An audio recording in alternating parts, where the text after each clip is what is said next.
Ya, assalamualaikum warahmatullahi wabarakatuh. Selamat pagi, jumpa lagi dengan Dunia Hobi. Baik rekan-rekan semuanya, hari ini acara saya adalah pengeringan kolam ataupun penyedotan lumpur. Kolam patin kita sudah panen di siklus yang kedua ini. Untuk siklus kedua kemarin itu tebar kisaran di 11.000. Pada usia 3,5 bulan itu kita panen karena bulan puasa ya, puasanya dapat 20 hari terus kita panen karena permintaan pasar itu meningkat, terus harganya lumayan tinggi, jadi kita bongkar. Namun rekan-rekan semuanya, di usia 3,5 bulan ini untuk ikan patin kita untuk bobot ataupun size per ekornya sudah di 0,7 ya, ataupun 7 on per ekor. Berarti untuk ikan itu untuk 1 kilonya 2 ekor itu 1,5 kilo lebih. Terus ada yang 1 kilo 2 ekor dan 3 ekor. Jadi untuk permintaan pasar sudah mencukupi ya untuk size yang demikian. Baik rekan-rekan, untuk tebar berikutnya ini kita usahakan nanti panen di bulan 7 atau 8 ya. 8. Nanti untuk berikutnya panen di Desember. Jadi ini ngejar waktu ya, ngejar waktu untuk kita isi ulang. Jadi hari ini selain pengeringan air ataupun mengambil ikan sisa-sisa baik untuk patin ataupun nilainya, untuk patinnya kita ambil, kita angkat supaya nantinya tidak ngerepotin saat kita tebar ataupun angkut-angkutin ikan patin yang masih kecil. Oke. Dan untuk ikan nilainya kita ambil yang besar, kita jual. Nah, nanti ikan nilainya kita tebar kembali dengan ukuran size yang lebih kecil.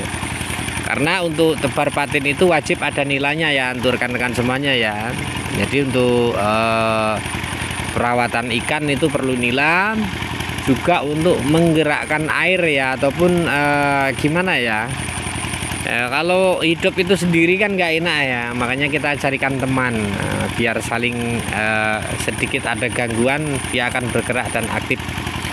Rekan-rekan semuanya, pada hari ini kita pengeringan air, kemudian pengambilan ikan, kemudian kita penyedotan lumpur. Penyedotan lumpur itu nggak harus bersih ya, nggak harus bersih, yang penting ya sekenanya aja lah. Yang di sebelah sana itu kan ada lubang tuh, sebelah sana tuh ada lubang, terus di ujung sini ini ada lubang, kurang lebih 4 meter itu lubang. Jadi kalau kolam saya ini nyedot lumpurnya nggak perlu kesana ya, cukup di sebelah sana. Terus sebenarnya kolam ini miring ke sini, jadi sini lebih dalam ya, yang sini lebih dalam, jadi miring begini. Jadi untuk penyedotan lumpur nanti di sebelah sini aja, di sebelah sini aja, jadi kita nggak kemana-mana ya. Jadi kita sedot di sebelah sini aja gitu sedapatnya, nggak perlu sampai bersih banget ya. Nah, nggak perlu pakai bersih. Kemudian nanti kita akan sterilkan, kita sterilkan dulu untuk amonia ataupun sisa kotoran ikan ini dengan ada beberapa metode ya.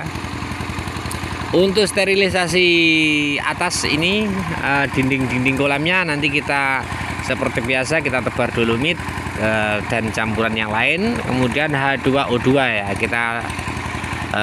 kita semprotkan di situ untuk membunuh bakteri ataupun virus-virus yang tertinggal.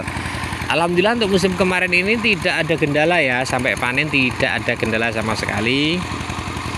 Jadi tidak ada halangan yang berarti. 2 siklus ya, tidak berarti ada halangan. Tentunya dengan satu apa ya, kalau ikan itu ada, kita harus punya satu prinsipnya adalah harus mengerti kata steril ya, steril baik dari sebelum budidaya dan saat budidaya.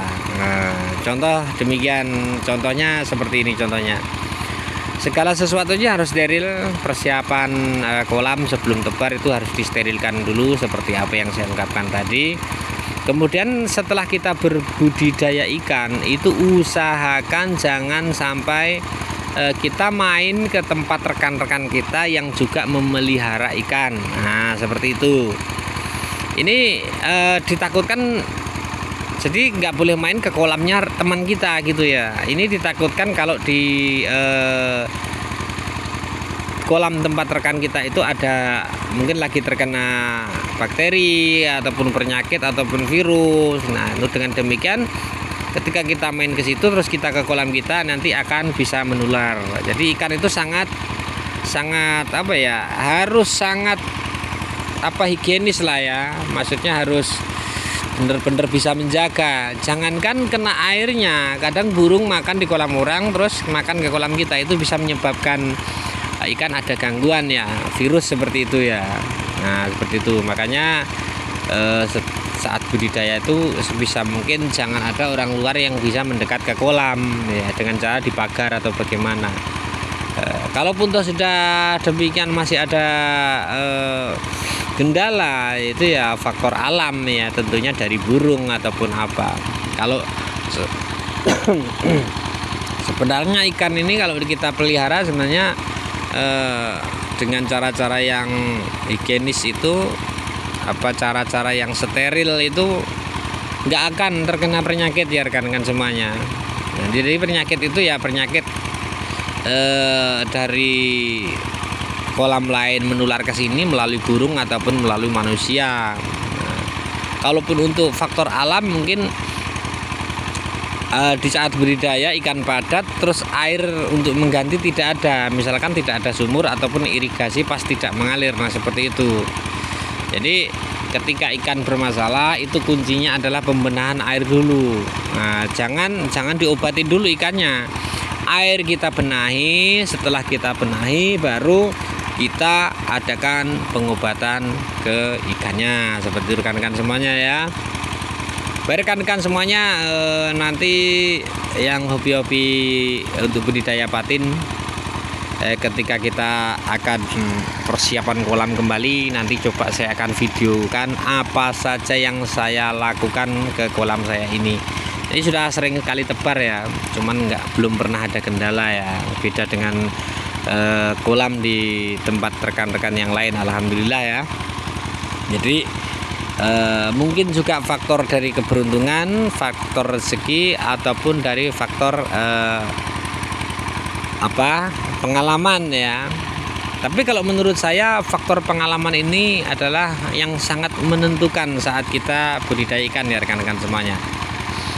Oke rekan-rekan semuanya, terima kasih atas perhatiannya. Hari ini acaranya seperti ini. Nanti saat perawatan persiapan kolam saya akan coba videokan, mudah-mudahan bisa menjadi pertimbangan untuk rekan-rekan semuanya. Terima kasih, selamat siang, sukses selalu, sehat selalu. Saya Iri. Assalamualaikum warahmatullahi wabarakatuh.